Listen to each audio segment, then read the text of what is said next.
नमस्कार, स्वदेश न्यूज देख रहे हैं आप। मैं हूं आपके साथ राखी और बात करेंगे दावों पर दंगल। देखिए, मौजूदा समय में सभी की नजर वाराणसी पर है। दरअसल यहां काशी विश्वनाथ मंदिर से सटा ज्ञानवापी मंदिर है या मस्जिद, इसे लेकर हिंदू और मुस्लिम पक्ष के बीच तकरार है। हालांकि सच सामने लाने के लिए ज्ञानवापी का कोर्ट के निर्देश पर सर्वे कराया जा रहा है, जो पूरा भी हो चुका है। लेकिन सवाल वही है कि क्या इस सर्वे से सच सबके सामने आ पाएगा? आखिर जीत किसकी होगी? वहीं सर्वे में जो कुछ भी दावे किए जा रहे हैं वो आखिर कितने दमदार हैं? इतना ही नहीं, सवाल ये भी है कि सर्वे के खिलाफ मस्जिद कमेटी ने सुप्रीम कोर्ट में जो याचिका लगाई है वो कितनी असरदार है। इन तमाम सवालों पर देखिए हम चर्चा भी करेंगे, लेकिन एक महत्वपूर्ण बात ये भी हो जाती है कि आखिरकार ये जो पूरा घटनाक्रम हुआ, ये जो पूरा मामला हुआ, इस पर एक मुख्य सवाल है कि जो मुस्लिम पक्ष है या मुस्लिम कमेटी के जो लोग हैं, उन्होंने सर्वे के खिलाफ याचिका क्यों लगाई? ऐसा उनको क्यों लगा कि सर्वे नहीं होना चाहिए? दूसरा, जो सर्वे पूरा हुआ है इसकी रिपोर्ट बाद में सौंपी जाएगी, तब तमाम चीजें सामने आएंगी। लेकिन फिलहाल हिंदू पक्ष का जो दावा है कि उस सर्वे के दौरान वहां से शिवलिंग मिला है। अब आप सोचिए कि फिलहाल कोर्ट ने ये आदेश दिए हैं कि जहां से शिवलिंग मिला है उस पूरे एरिया को सील कर दिया जाए, वहां पर कोई भी नहीं जाएगा। कुछ अधिकारी हैं जिनकी ये जिम्मेदारी दी गई है कि वहां पर किसी को जाने न दिया जाए, क्योंकि इस पूरी रिपोर्ट को सौंपने के बाद तमाम डिसीजंस आएंगे। तो इस तरह से क्या माना जाए कि वाकई में कुछ था, और था तो फिर इतने सालों से दुआएं कैसे कबूल की जा रही थी? देखिए, बहुत महत्वपूर्ण ये बात है। इस चर्चा को भी मैं आगे बढ़ाऊंगी, लेकिन उससे पहले कुछ प्रतिक्रिया आई हैं, वो हम सुनते हैं। हमारे पास अखंड शिलाखंड, हमारे देवी देवताओं की प्रतिमा जो है ध्वंस है, सबके सब मिलेंगे। अभी बचा है मलबा, मतलब हाँ, तो सर्वे खत्म हो गया, सर्वे नहीं चल रहा। सर्वे खत्म हो चुका है, अब हम लोग बाहर आ गए हैं। हर थाना स्तर पर, अधिकारियों के स्तर पर व्यापक तौर पर जनसंवाद किया, लोगों को बैठा के उनसे बातचीत करी, उनके मन में जो भ्रांतियां थी उन भ्रांतियों को दूर किया। तो एक और हमने सुरक्षा की डिप्लॉयमेंट भी करी और दूसरी ओर हमने ओपिनियन बिल्डिंग, कॉन्फिडेंस बिल्डिंग का काम भी किया। इस वजह से ये जो 3 दिन की कार्रवाई थी जो आज समाप्त हो गई है ऑफिशियली। सदियों से नंदी बाबा की जो प्रतीक्षा थी कि कब मेरे भोलेनाथ मिलें और कब मैं उनके दर्शन करूं, तो वह शायद अवसर माननीय न्यायालय के आदेश के बाद जो कोर्ट कमिश्नर के माध्यम से सर्वे हुआ, उस सर्वे के बाद जो शिवलिंग मिले, उसके बाद वह सब स्पष्टता हो गई है। मैं बहुत न्यायालय के फैसले का स्वागत करता हूं। इस समाचार की खुशी को मैं शब्दों में व्यक्त नहीं कर सकता। जब मैं 20-21 साल का था तो बाबरी मस्जिद को मुझसे छीन लिया गया। अब हम वही 19-20 साल के बच्चों की आंखों के सामने दोबारा मस्जिद को नहीं खोएंगे इंशाअल्लाह ताला। इनको पैगाम मिलना चाहिए। तुम्हारे दिल फरेब और हथकंडों से हम जान चुके, तुम्हारे हथकंडों को। और अल्लाह के रसूल सल्लल्लाहु अलैहि वसल्लम का हदीस शरीफ है कि मोमिन वो है जो 2 बार एक सुराख से नहीं डसा जाता। अब हम दोबारा नहीं इनको डसने देंगे। मस्जिद है और रहेगी इंशाअल्लाह ताला। सुबह देखिए, सर्वे पूरा, सच आएगा सामने। 2-3 बातें बहुत महत्वपूर्ण हैं। सभी की हमने प्रतिक्रिया भी सुन ली। जो कुछ भी सर्वे के दौरान हुआ वो भी हमारे सामने है। अब तमाम रिपोर्ट सौंपी जाएगी और जो भी डिसीजन होगा हम देखेंगे। लेकिन फिलहाल जो कहा जा रहा है कि शिवलिंग मिला है, इस बात में कितना दम है ये भी देखिए। दूसरी चीज, असदुद्दीन ओवैसी अभी भी मानने को तैयार नहीं है। अभी भी कह रहे हैं कि हमारी मस्जिद कहीं नहीं जाएगी, उसको कहीं जाने नहीं दिया जाएगा। देखिए, इस तरह की बातें, इस तरह की बयानबाजी अच्छी नहीं होती है। जब पता है कि सर्वे चल रहा है, जब चीजें कुछ वहां से मिल रही हैं, कुछ चीजें सामने आ रही हैं, तो आप ऐसी बेतुकी बातें क्यों कर रहे हैं? कोई जानबूझकर आपकी मस्जिद को नहीं ले जा रहा, कोई जानबूझकर ऐसा नहीं कर रहा है। जो इतिहास में था, जो चीजें थी, जो आ रही थी, इसलिए ये हो रहा है। मुझे एक बात कहने से कोई गुरेज नहीं है यहाँ पर कि जिस तरह से ये बार बार इस तरह की बातें करते हैं और इस तरह का एक मैसेज पास करने की कोशिश करते हैं एक विशेष वर्ग के लिए, ये गलत बात है। देखिए, यदि वहां से शिवलिंग मिला है या नहीं मिला है, जो भी चीजें आई हैं, फिलहाल तो यही कह रहा है मुस्लिम पक्ष इस सर्वे के बाद कि शिवलिंग मिला है। और यदि मिला है तो उस पूरे परिसर को, जहां से शिवलिंग मिला है, उसको फिलहाल सील कर दिया गया है। पूरी रिपोर्ट आने के बाद डिसीजन होगा। उसकी निगरानी के लिए लोगों को तैनात किया गया है, पूरी सिक्योरिटी दी गई है। अब मुझे एक बात बताइए कि यदि वहां से ये चीजें मिल रही हैं तो फिर इतने सालों से आपकी जो नमाज हो रही थी या आपकी जो दुआएं हो रही थी वो कैसे कबूल हो गई? क्योंकि ये तो मुस्लिम वक्त कहता आया है कि इस्लाम में कहा गया है कि यदि कोई मंदिर है और वहां पर यदि कोई मस्जिद भी होती है तो दुआएं कबूल नहीं होती। तो मुझे लगता है इतना समझदारी होने के बाद इस तरह की बातें करना है कि हम अभी भी अपना मस्जिद नहीं जाने देंगे, तो मुझे लगता है ये फालतू की बातें हैं और इस तरह की बातें मत करिए। कोई आपसे छीन नहीं रहा है, जो सच है वही होगा। यदि वहां कुछ नहीं मिलता तो आपका मस्जिद बनता, यदि वहां से कुछ मिल रहा है तो ये कोर्ट डिसीजन देगा कि क्या होगा। तो उस पर इस तरह का मैसेज पास मत करिए कि माहौल खराब हो। चलिए इस चर्चा को मैं आगे बढ़ाऊंगी। आखिर अब आगे क्या? मेहमान जुड़े हैं, सबसे पहले आपका परिचय करा दूं। भारतीय जनता पार्टी का पक्ष रखने के लिए अमित पुरी जी हमारे साथ जुड़े हैं। अमित जी बहुत स्वागत चर्चा में जुड़ने के लिए। सपा का पक्ष रखने के लिए अभिषेक वाजपेयी हमारे साथ जुड़े हैं। अभिषेक जी आपका भी बहुत स्वागत है। और वरिष्ठ पत्रकार हैं प्रमोद गोस्वामी। प्रमोद जी आपका भी बहुत स्वागत है। चर्चा की शुरुआत में सबसे पहले अमित जी आपसे करना चाहती हूँ। बहुत इंतजार था, इंतजार खत्म हुआ, सर्वे कम से कम पूरा हो चुका है। अब तमाम चीजें वहां तक जाएंगी और जो भी डिसीजन होगा उसको सबको स्वीकारना होगा, क्योंकि वहां कोर्ट के आगे, कोर्ट के निर्णय के आगे किसी की कोई नहीं चलती है। लेकिन फिलहाल अभी भी जो इस तरह के मैसेजेस पास आउट हो रहे हैं, चाहे ओवैसी कर रहे हो या जिस तरह से मुस्लिम पक्ष है वो अभी भी इस सर्वे के खिलाफ भी क्योंकि कह रहा था और अभी भी कह रहे हैं कि हम सुप्रीम कोर्ट जाएंगे, इतना होने के बाद भी ये जो नेगेटिव वाली चीजें करने की कोशिश हो रही है, इसका क्या मतलब है? और इससे क्या नहीं लगता आपको कि ये ठीक नहीं है? थोड़ा सा समझना चाहिए, क्यों संविधान के खिलाफ जाने की कोशिश कर रहे हैं? ये जो रिपोर्ट थी उसके ऑडियो में ओवैसी साहब का जो भी वर्जन था वो उसकी वॉइस नहीं थी, अलग बात है। लेकिन चूंकि प्री नो आंसर मेरी है कि ओवैसी साहब ने क्या कहा, मैं उसी के आधार पे आंसर करता हूँ। उसको आंसर करूं इससे पहले एक बात और क्लियर कर दूं दर्शकों के लिए भी। आपकी रिपोर्ट में था कि वहां शिवलिंग मिला या नहीं मिला, जो भी मिला, ऐसा कुछ भी नहीं है।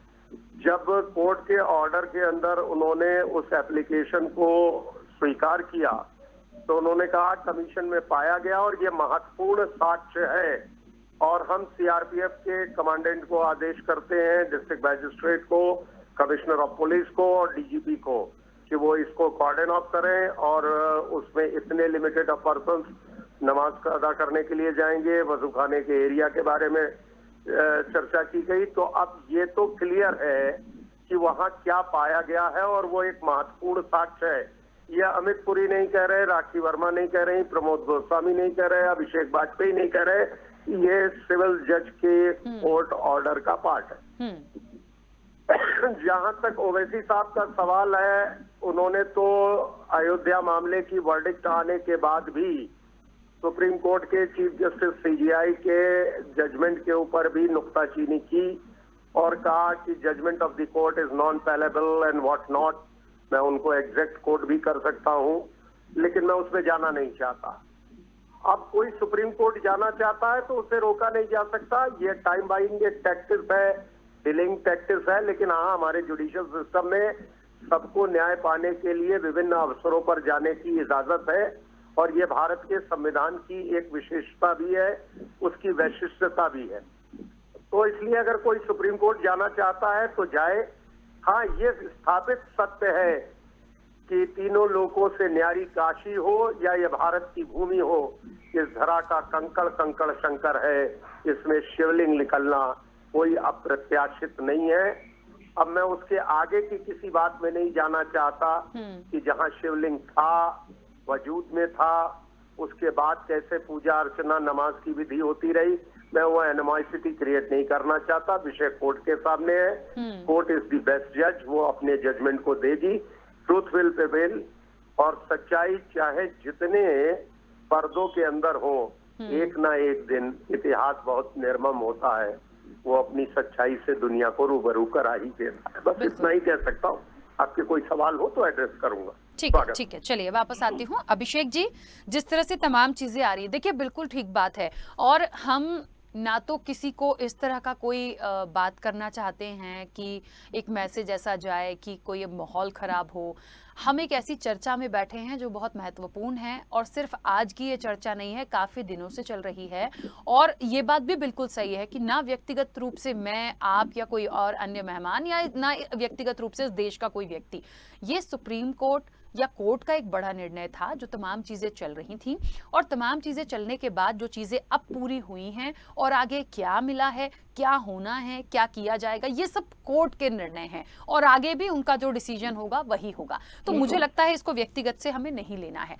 अब दूसरी चीज महत्वपूर्ण रूप से आ रही है कि जितनी चीजें अब तक सामने आई हैं, आगे आपको क्या लगता है क्या होगा, उसे किस तरह से लें? और इस तरह के जो मैसेजेस आ रहे हैं या जो मुस्लिम पक्ष है वो अभी भी सुप्रीम कोर्ट जाने की बात कर रहे हैं, ये कितना ठीक है? ठीक है, सबको अधिकार है अपनी बात रखने का, सुप्रीम कोर्ट जाने का, लेकिन फिलहाल जो चीजें हैं ये बहुत अच्छे से हो जाएं, संभल जाएं, जैसे और भी मुद्दे संभले थे, ये महत्वपूर्ण है। देखिए राखी जी, मैं बिल्कुल बसम्मान आदरणीय अमित जी मेरे बड़े भाई भी हैं। और सबसे बड़ी चीज ये कि देखिए कि हमें इस चीज को देखना पड़ेगा कि जो कोर्ट है, तो जो न्यायालय है, उसका हम सभी लोगों को सम्मान करना चाहिए और सम्मान करते भी हैं हम सभी लोग।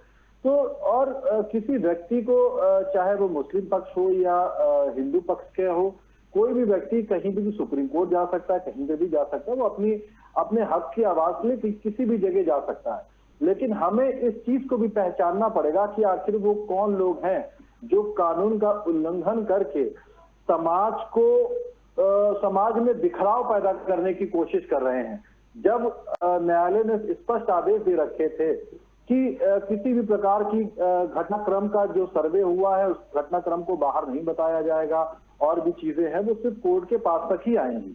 वो कौन लोग हैं जो अफवाह फैला रहे हैं, वो कौन लोग हैं जो अपना मनगढ़ंत चीजें बता रहे हैं, अगर कोई साक्ष्य आया है तो वो जाहिर सी बात है न्यायालय के पास गया होगा, न्यायालय उसको सुचारू रूप से देखने के बाद तब आगे उस पर निर्णय देगी। तो कोई भी व्यक्ति नहीं होता है जो न्यायालय के ऊपर प्रतिचिह्न उठाए। लेकिन उन लोगों से मेरा आपके चैनल के माध्यम से निवेदन जरूर है कि कोई भी साक्ष्य आता है तो किसी भी व्यक्ति को अपनी पर्सनल राय देने से बेटर है कि न्यायालय के ही पास उसको पेंडिंग रहने दे, क्योंकि अगर हो सकता है कि आप कोई अपना पर्सनल व्यू भी रखें तो दूसरा व्यक्ति उससे आहत हो सकता है। तो हमें समाज को भी ध्यान रखना है, क्योंकि यह हिंदू और मुस्लिम पक्ष जो है बहुत ही संवेदनशील हो जाता है एक जगह पे जा करके, तो हमें इन चीजों का भी ध्यान रखना है। बाकी जैसा कोर्ट का निर्णय होगा, न्यायालय का निर्णय होगा, हम सब लोगों को स्वीकार करना भी चाहिए। बिल्कुल ठीक बात है। प्रमोद जी, आप कैसे लेते हैं इस पूरे घटनाक्रम को, ये तमाम चीजें जो चल रही हैं, जो प्रतिक्रियाएं आ रही हैं, और अब जो साक्ष्यों की बात की जा रही है उसके बाद? साक्षी जी देखिए, अभी जिस ढंग से बात रखी गई, मैं एक बात कहना चाहूंगा कि ये अभिषेक ने जो बात कही वो मैं उससे पूरी तरीके से सहमत हूँ कि जो कोर्ट का ये वर्डिक्ट तो नहीं कह सकते हैं, लेकिन कोर्ट का ये निर्देश जरूर रहा है कि जो भी रिपोर्ट वहाँ सर्वे में आई हो उसको कोर्ट में दिया जाए, बाहर नहीं होना चाहिए। इस वजह से भी शायद कोर्ट ने इसीलिए कहा कि उसको लेके अनावश्यक वैमनस्यता न पैदा हो। इस पर हिंदू पक्ष को भी विशेष ध्यान रखने की जरूरत है, धैर्य रखने की जरूरत है, न्याय पर भरोसा रखने की जरूरत है। तो वहीं ये भी इतना ही सत्य है कि जैसा मैं आपको बताऊं कि ये ऐतिहासिक तथ्य है कि वो एक मंदिर था, डिस्प्यूट था, ये एक स्थापित सत्य भी है, क्योंकि जो इतिहास में जो चीजें कही गई। और इतना ही नहीं, मैं आपको एक चीज बताऊं कि मैं इस समय आपकी डिबेट में मैं खजुराहो में बैठा हुआ हूँ। यहाँ के आप देखिए मंदिर सारे पूरी तरीके से ध्वस्त और आताताइयों द्वारा किए गए। ये स्थापित सत्य है और ऐतिहासिक तथ्य है, इस तथ्य को नकारा नहीं जा सकता है। वो ज्ञानव्यापी मस्जिद थी, अभी तक उस पर कभी कोई विवाद नहीं हुआ, भले ही उस पर लोग कहते रहे, लेकिन जब कोर्ट में चीज गई और उन्होंने उसके तथ्यों की जानकारी के लिए एक कमेटी बनाई 9 सदस्यीय, और उसको उन्होंने कहा कि उसके तथ्यों से हमको अवगत कराए। जो मुस्लिम पक्ष है उसको भी अगर न्यायालय पे भरोसा है, वो सुप्रीम कोर्ट जाए, ये उनका अधिकार है, हाई कोर्ट जाए, ये उनका अधिकार है, लेकिन इसको टूल देके एक सद्भाव बिगाड़ने का काम न करें या उत्तेजित करने का काम न करें। इस पर राजनीतिक दलों को भी इससे बचना चाहिए, क्योंकि राजनीतिक दलों ने राम मंदिर के मामले पर राजनीति की और उसका उनको परिणाम भोगना पड़ रहा है। ये भी स्थापित और सामने प्रमाण के रूप में है। तो इसलिए जो चीज सही है इसमें कहीं कोई इनकार नहीं कर सकता कि आताताइयों ने इस देश के धर्मालयों को, इस देश के जो ऐसे स्थान थे उनको उन्होंने पूरी मतलब न केवल नष्ट भ्रष्ट किया, बल्कि उन्होंने यहाँ आके जिस ढंग से जो उन्होंने हरकतें की उसकी मुस्लिम समाज को भी निंदा करनी चाहिए, क्योंकि वो एक कंपोजिट कल्चर में यहाँ रहते हैं, वो पाकिस्तान में नहीं है कि वहां पर इस्लाम का कानून नहीं है कि वहां जो इस्लाम का है वही माना जाएगा। ये धर्मनिरपेक्ष है, सभी लोग रहते हैं यहाँ, तो उनका भी ये धर्म है। और अगर वो उस इतिहास को समझ लें, मुस्लिम पक्ष को अयोध्या का प्रकरण उनके सामने है, अयोध्या प्रकरण को लेके भी इसी ढंग से मुस्लिम पक्ष ये कहते रहे। और उस वक्त भी मैंने अपने लेखों में, अपने डिबेटों में ये बात मुस्लिम पक्ष से अनुरोध किया था, विनम्रता पूर्वक अनुरोध किया था मैंने, क्या कि देखिए ये बात भारतीय जनता पार्टी विश्व हिंदू परिषद ने भी ये बात कही है कि आप इस मामले को आप सब्साइड कर लीजिए तो हम काशी और मथुरा को भूल जाएंगे, ये जो है उसको यथावत रखेंगे। लेकिन उस पर वो अड़े रहे कि नहीं, और उन्होंने न्यायालय की बात लेकर सुप्रीम कोर्ट तक इसको लिंगरान तो कर लिया।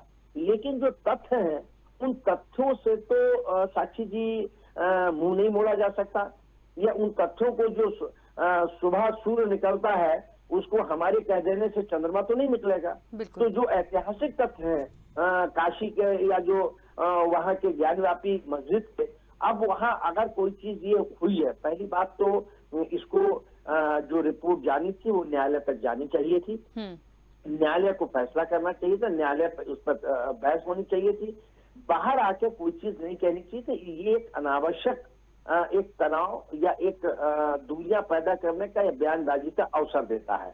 साक्षी जी, दूसरी बात है कि मुस्लिम पक्ष को अयोध्या प्रकरण के बाद ऐतिहासिक तथ्यों पर गौर करना होगा, उस पर विचार करना होगा, वरना लड़ाई लड़िए। आप इतना तो कर सकते हैं कि आप सुप्रीम कोर्ट तक जाएं और उसको लिंगारान करके 10 वर्ष लिंगारान कर लें, 15 वर्ष लिंगारान कर लें, 5 वर्ष लिंगारान कर लें, लेकिन जो तथ्य होंगे उन तथ्यों से तो मुंह नहीं मोड़ा जा सकता। और कोर्ट हमारे यहाँ की भारत देश की बिल्कुल न्याय की और तथ्यों के आधार पर निर्णय देती है, वो काली दलीय आधार पर या व्यक्तिपरक या अपने मनमाना निर्णय पाकिस्तान की तरीके से नहीं देती है। पाकिस्तान के कई उदाहरण भी हैं। ये बात हमारे मुस्लिम पक्ष को भी समझना होगा, या उसको इस बात पर अयोध्या के प्रकरण पर कितनी विवाद हुआ, अयोध्या के प्रकरण पर वहां के लोगों में कितने सामाजिक ताना बाना कमजोर हुआ। तो अब मुस्लिम पक्ष की ये जिम्मेदारी है कि वो आगे आके इस बात पर कोई बहस किए बगैर वो न्यायालय पर निर्णय छोड़ दे और न्यायालय पर का जो निर्णय हो उसको स्वीकार करे, बजाय इसके कि वो बयानबाजी करें कि जैसे कि अभी कई मौलानाओं के बयान आए कि हम उसको ऐसे नहीं जाने देंगे। हाँ। अरे भाई, न्यायालय जो निर्णय देगा उसका पालन होगा। इस देश में कानून की व्यवस्था है, इस देश में न्याय की व्यवस्था है, आपके कह देने से नहीं होगा। तो इस बात को और ये करके आप खुद कमजोर होंगे, मुस्लिम पक्ष के प्रति इससे विश्वास बढ़ेगा, उनका आदमी का ताना बाना मजबूत होगा, जो सामाजिक ताना बाना है। तो मुस्लिम पक्ष को इस पर धैर्य रखना होगा। अगर वो मानते हैं कि नहीं वो मस्जिद थी तो न्यायालय उसको मस्जिद करार देगा, और अगर वहां के तथ्य निकलते हैं तो उसको वो मंदिर करार देगा। ये उनको इस पर बहस नहीं करनी चाहिए। ये हमारे टीवी चैनल्स पर, अखबारों में बयानबाजी ये नहीं करना चाहिए, इस पर राजनीति नहीं होनी चाहिए। ठीक है प्रमोद जी, वापस आती हूँ, बीच में रोकूंगी। ठीक है, चलिए अमित जी, मुझे ऐसा लग रहा है वो सवाल बार बार मेरे जहन में है और बहुत महत्वपूर्ण है, और मेरे इस सवाल से व्यक्तिगत रूप से, ना मैं किसी वर्ग को, ना किसी व्यक्ति को, मैं बिल्कुल नहीं चाहती कि मेरे इस सवाल से किसी को दुख पहुंचे, चोट पहुंचे या किसी की भावनाएं आहत हों, लेकिन क्योंकि हम एक चर्चा में हैं, महत्वपूर्ण सवाल है जो मेरे जहन में है, मुझे लगता है आप सब मेरे जो पैनलिस्ट हैं अलग अलग राजनीतिक दलों से, पत्रकार भी हैं, मुझे लगता है बहुत अच्छी राय दे पाएंगे और देना भी चाहिए। सवाल ये है कि जो भी साक्ष्य मिले हैं, मैं तो कह रही हूं कि जो भी चीजें सामने आई हैं उसको भी एक साइड रखते हैं, जो कोर्ट कहेगा हम उसको मानेंगे। जो भी मिला हो, कुछ मिला हो तो भी, कुछ नहीं मिला हो तो भी, मैं अभी भी यही बात कह रही हूं। लेकिन अभी तक की जो चीजें आ रही हैं उसके अकॉर्डिंग यदि मान लीजिए कोई ऐसी चीजें मिली हैं, या हिंदू पक्ष का यदि दावा है कि भाई हमें शिवलिंग मिला है, या मुस्लिम पक्ष कह रहा है कि हम अपनी मस्जिद नहीं जाने देंगे, मुझे एक बात समझ में नहीं आ रही अमित जी, कि यदि मिला है, कुछ भी मिला है, शिवलिंग मिला हो, कुछ और मिला हो, हिंदू धर्म से रिलेटेड कुछ भी यदि ऐसी चीज मिली है, तो क्या इतने समय से जो जा रहे थे वहां पर, जो अपनी दुआओं के लिए जा रहे थे, क्या उन्होंने नहीं देखा? क्यों इस चीज को छुपाया गया? क्या इसके पीछे था? पहले की जो सरकार थी, क्या कभी जानने की कोशिश नहीं हुई? या मैं तो कह रही हूं यदि मुस्लिम पक्ष को भी कभी लगे, मैं बहुत खुल के कह रही हूं कि नहीं हमारा अधिकार था, हमारा है और हमारी जगह पे कोई मंदिर बना तो आप भी जाइए, आप भी लड़ाई लड़िए, आपका अधिकार है, लेकिन इस तरह के मैसेज पास मत करिए कि माहौल खराब हो सकता है। मैं फिर कह रही हूं, मेरा ये सवाल इसलिए करने का नहीं है कि जो चीजें मिली हैं मंदिर बन जाए, मैं कोर्ट का, हम सब कोर्ट का सम्मान करेंगे, लेकिन बहुत अंतरात्मा से इस चीज को सोचिए कि यदि वहां पे कोई चीज थी जिसको सील कराया गया है, तो क्या आप लोगों को इतने सालों से नहीं दिखी? क्यों नहीं कहा गया? आपका कि इस्लाम में क्या ये तमाम चीजें हैं? मुझे तो नहीं लगता, जितना अब तक मुस्लिम स्कॉलर्स से हमने बातचीत की है। अमित जी, देखिए, इस स्टेज पे आकर के मैं कुछ चीजें और रख दूं। अब ये बात और साफ कर दी जाए कि कुछ भी नहीं मिला है, जो भी नहीं मिला है, क्योंकि जो शिवलिंग जिस आकार का 12 गुणे फल 8 ऐसा करके जो वर्जन है, उसकी कस्टडी के लिए भी जुडिशियल कोर्ट के अंदर एक एप्लीकेशन जा चुकी है। बिल्कुल। तो इसलिए अब हम इस फैक्ट को डिनाई नहीं कर सकते। अगर हम ये मानते हैं कि भावनाएं किसी की आहत ना हो, तो शिवलिंग को भी शिवलिंग स्वीकार करने न करने से किसी की भावनाएं आहत हो सकती हैं। मैं एक बहुत जुडिशियस वे में चीजों को रखने का प्रयास कर रहा हूँ। रही बात इसकी कि मैं उसके इतिहास लेखन और उसकी मेरिट्स में नहीं जा रहा, वो कोर्ट का काम है, कोर्ट करेगा। लेकिन वाराणसी के गजेटियर की बात हो, कैम्ब्रिज यूनिवर्सिटी के लिटरेचर की हो, तमाम सारी है। मैंने कंपाइलेशन अभी रख के मेरे सामने ही बैठा है, प्रमोद जी तो मुझे जानते हैं, मैं बिना किसी कंपाइलेशन के नहीं बैठता। उसमें बहुत कम से कम 100 के ऊपर रेफरेंसेस है वहां पर उसके। लेकिन स्कंद पुराण में भी जिस काशी की चर्चा होती हो, जिस 12 ज्योतिर्लिंगों में से एक प्रमुख ज्योतिर्लिंग के रूप में काशी विश्वनाथ मंदिर की चर्चा होती हो, अब स्कंद पुराण किसी मानव के, चाहे वो इस धर्म में पैदा हुआ, चाहे उस मजहब में पैदा हुआ, उससे बहुत साल पहले लिखा गया स्कंद पुराण था। मैं थोड़ा भाषा शैली में अपनी तरह का व्यक्ति हूँ, तो मैं नहीं कह रहा औरंगजेब के पिताजी के पहले लिखा गया था स्कंद पुराण, लेकिन सच्चाई है स्कंद पुराण की आयु बहुत ज्यादा है, वो मानवेतर आयु उसके ऊपर है। अब रही बात इसकी कि जो उसका नॉमेनक्लेचर था, उसी से समझ में आता है। भाई वापी क्या होती है, कोई मुझे बता दे, वापी किसे कहते हैं? वाटर बॉडीज है वापी, और वापियों का प्रयोग भारत के पुराने आर्किटेक्चर के अंदर किस संदर्भ में किया गया है, मैं इसकी चर्चा में भी नहीं जाना चाहता, सभी विद्वान है जानते। अब इसके बाद भी अगर कोई उस अस्तित्व को, परम ब्रह्म को, शिव को स्वीकार कर उसके सामने आराधना करता रहा हो, यह उसकी आस्था और विश्वास है, मैं उस पर भी कोई टिप्पणी नहीं करना चाहता। ठीक बात। मैं ये नहीं कह रहा कि नमाज मकरूह हो गई, मैं नहीं कह रहा नमाज मकरूह हुई, लेकिन हाँ, अगर कोई शिव के स्वरूप को, साक्षात स्वरूप को स्वीकार करते हुए काशी की धरती में उसके सम्मुख भी वजू करके नमाज अदा कर रहा था, तो वो जाने उसका अकीदा जाने, वो जाने उसका रब जाने, हम क्यों रब के मसले में बीच में तू मैं करें। बिल्कुल, हम इतना जरूर जानते हैं कि तीनों लोकों से न्यारी काशी जो है वो भोलेनाथ की थी, भोलेनाथ की है और भोलेनाथ की रहेगी। ठीक बात है। चलिए, समय की भी सीमा है। अभिषेक जी अपनी बात रखिएगा जल्दी से। देखिए राखी जी, आदरणीय अमित जी ने बहुत बढ़िया बात बोली है और मैं हमेशा से उनकी सभी बातों का प्रशंसक रहा हूं, चाहे किसी भी चैनल पर रहूं, डिबेट पर रहूं। लेकिन इस चीज को भी देखिए नकारा नहीं जा सकता। आज नवभारत टाइम्स ने कुछ चीजें पेपर में शेयर की थी, जिसमें कहा गया था कि कल भी कहा गया था कि कई जगह पे कि शिवलिंग की उपस्थिति दर्ज हुई है, लेकिन वहां पे बाद में जब उसको निकाला गया तो टूटे हुए मटके निकले गए थे, जो टूट गया बाद में। लेकिन आज की जो बात है वो थोड़ा सा अलग है। देखिए, जब तक की चीजों की ठोस तरीके से पता ना चल जाए तब तक कि हम किसी चीज को प्रतिक्रिया नहीं दे सकते। जाहिर सी बात है, ठीक है, अब ये तो उस टाइम की फैक्ट रहा होगा, किस टाइम पे दिया गया, न्यायालय के सामने क्या पेश किया गया, न्यायालय ने उस चीज पे आदेश जारी किया, ठीक है, हम सब उसका सम्मान करते हैं। लेकिन इस बात से भी गुरेज नहीं कर सकते हैं कि हम, चाहे वो हिंदू पक्ष हो, चाहे मुस्लिम या कोई और भी वर्ग हो, मैं कहता हूं हम सभी को इस प्रदेश की और देश की एका बनाए रखनी होगी, चाहे कोई भी कंडीशन रहे। आखिर हम आप हैं तो यहीं पे, हमें आपको रहना यहीं पे ही, हम सब आपस में भले ही, मैं तो उदाहरण के तौर पे कहना चाहता हूं कि जब हम आप अस्पताल जाते हैं, ब्लड की आवश्यकता पड़ती है, तो क्या हम काट करके देखते हैं कि हम हिंदू हैं, मुस्लिम हैं, कोई वर्ग है? तो मेरा अपना मानना है, क्या आज इस चीज पे बात नहीं होनी चाहिए थी? आज बात होनी चाहिए थी महंगाई के मुद्दे पर, बात होनी चाहिए थी आज रोजगार के मुद्दे पर। मैं बीच में रोकूंगी अभिषेक जी, क्योंकि समय की सीमा है। ठीक है, महत्वपूर्ण चर्चा थी। आप सभी का बहुत शुक्रिया इस चर्चा में जुड़ने के लिए। दावों पर दंगल वो तो देखिए होना ही है, लेकिन अब तक जो चीजें आ रही हैं, एक राहत है कि सर्वे पूरा हो गया। इंतजार कीजिए, बहुत जल्दी से सामने आ जाएगा कि मस्जिद या मंदिर। इससे ज्यादा अब कुछ नहीं कहना है। इस पूरी चर्चा से सब स्पष्ट हो चुका है, दिन भर के घटनाक्रम से स्पष्ट हो चुका है कि आखिरकार क्या है। फिलहाल इस चर्चा में इतना ही। दीजिए इजाजत, नमस्कार।